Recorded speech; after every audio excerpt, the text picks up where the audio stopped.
Welcome to AB Crafty. I'm Daniela, and today I'm going to show you how to knit a headband on a circular knitting machine. It's a seamless, double-layered headband that's super warm. The materials are linked in the description as always, and I'm using a 48-needle Sentro knitting machine to make an adult-size headband. For a smaller size, you'll want to use a machine with fewer needles, such as a 40-needle machine. I actually have a full blog post on my favorite knitting machines to help you pick out one that works for you.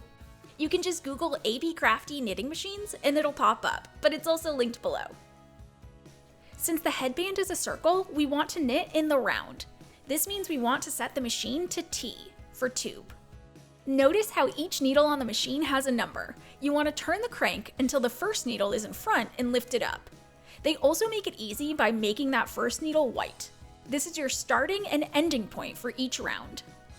Then clear the row counter by pressing on the black button next to the counter. In case you've seen my beanie making video, we're going to start this project differently. Rather than cast on with our main yarn, we're going to start with scrap yarn, or waste yarn.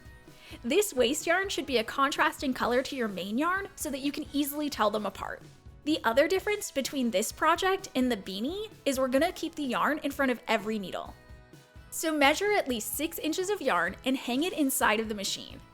Moving from right to left, pass the yarn in front of the white needle. Then turn the crank so the next needle lifts up. Again, keep the yarn in front of the needle. Continue turning the crank and keeping the yarn in front of each needle. Make sure as the needles go down that it takes the yarn with it. If it doesn't, that would be considered a dropped stitch. Once you get to the white needle again, you'll see the row counter change to 1. Keep going until you have at least 3 rows. Though at least 5 rows will make sure you're safe in case some gets unraveled. I ended up doing 9 rows because that's how long my waste yarn was. Now the reason for this waste yarn is it will clearly show us where to sew the seam. After we knit the real yarn for the headband, we're going to do another section of waste yarn, so we'll end up with the headband sandwiched between waste yarn. Make sure there is at least 6 inches of yarn left and put it inside of the machine, to the right of the white needle. Now you can take out your yarn for your headband. I'm using wool yarn that I dyed and spun myself, but any type of yarn works. A worsted weight is ideal as thicker yarn can be challenging in the machine. I've tried a bulky yarn and it jammed it up, so definitely stick to worsted weight being the max thickness. Just as before, put at least 6 inches of yarn into the center of the machine and then pass it in front of the white needle. Again, keep the yarn in front of each needle as you turn the crank. And don't forget to clear the row counter so you can correctly keep track of how many rows you've done. Once you've done enough stitches so that the yarn won't slide out or drop stitches, you can place it through the holder and into the tensioner. This keeps the yarn taut, and each hole provides a different amount of tension. Play around with whichever feels the best. You don't want it so tight that it's difficult to crank the machine, but you don't want it so loose that the needles have trouble catching the yarn. After you've done a few rows, you can crank more quickly, but be sure to keep an eye out for any drop stitches. If you do see a drop stitch, stop and manually put it under the needle.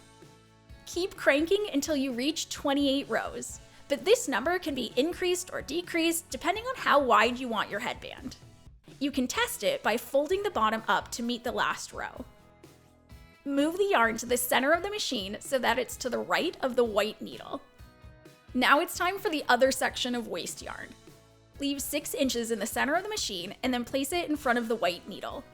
Crank the machine and keep the yarn in front of each needle. Don't forget to clear the row counter.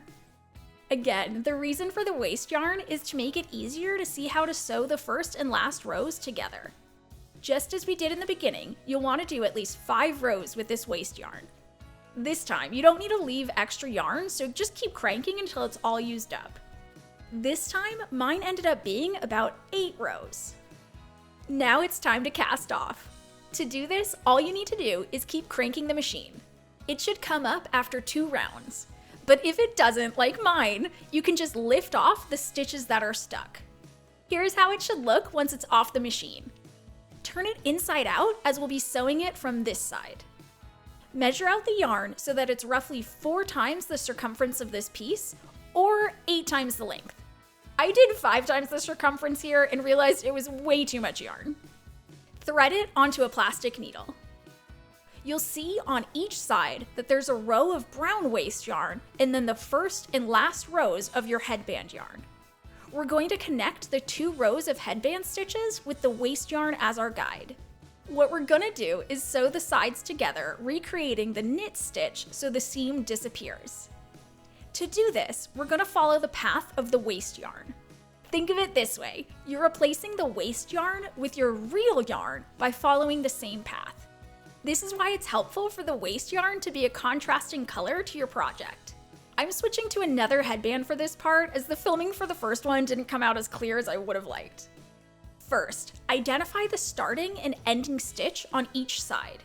You can also find it by following the column of stitches from one end to the other.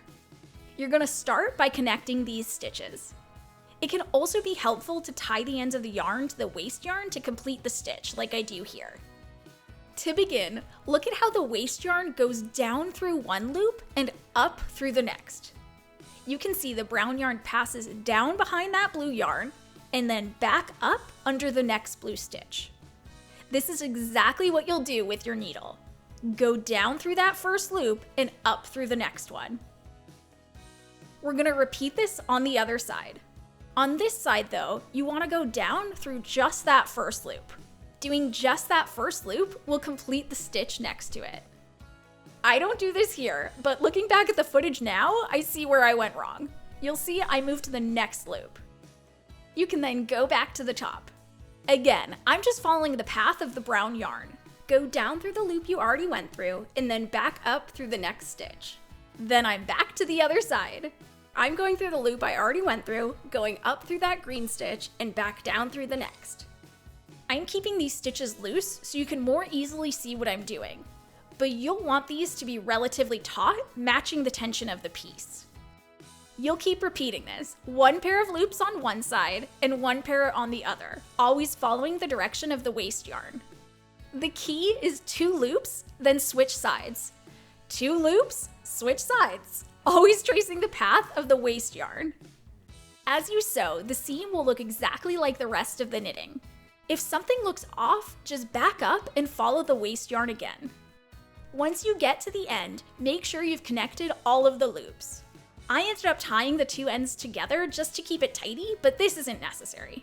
Once you remove the waste yarn, it'll be easier to see the pattern, and then you can complete and fix any necessary stitches. So next, we're gonna do just that, remove the waste yarn. I have to say, this is so satisfying. As long as there weren't any drop stitches, you can just pull on the yarn and it'll come right out. Now you're left with your headband all sewn up. The seam should look indistinguishable from the rest since what you did was mimic the stitch pattern. So now we just need to close it up. For mine, it looked like I was able to connect the threads, so I just tied them into a knot. However, once I did that, the area looked a little bit off to me, and I'm still not 100% sure where I went wrong, though part of me thinks it's because I skipped that first loop when sewing the seam. If needed, you can do what I did with the first headband and simply undo some stitches and go over yarn that's already there and follow the stitch pattern to make sure it looks okay. If you go this route, you'll want to tie off each end of the thread into a knot. Then for whichever method you use, pass the needle into the middle and have it come out several inches away. Then snip the ends and pull on the headband so that the end goes into the middle. With that, you'll have a completed headband without a seam line. I absolutely love the look of it, and the double layer makes it nice and warm. There's also just something so satisfying about the lack of a seam line and knowing I was able to sew it myself. If you have any questions, feel free to leave them in the comments. And if you enjoyed this knitting machine tutorial, please give it a like and hype it so others can find it. And don't forget to subscribe for more crafty tutorials.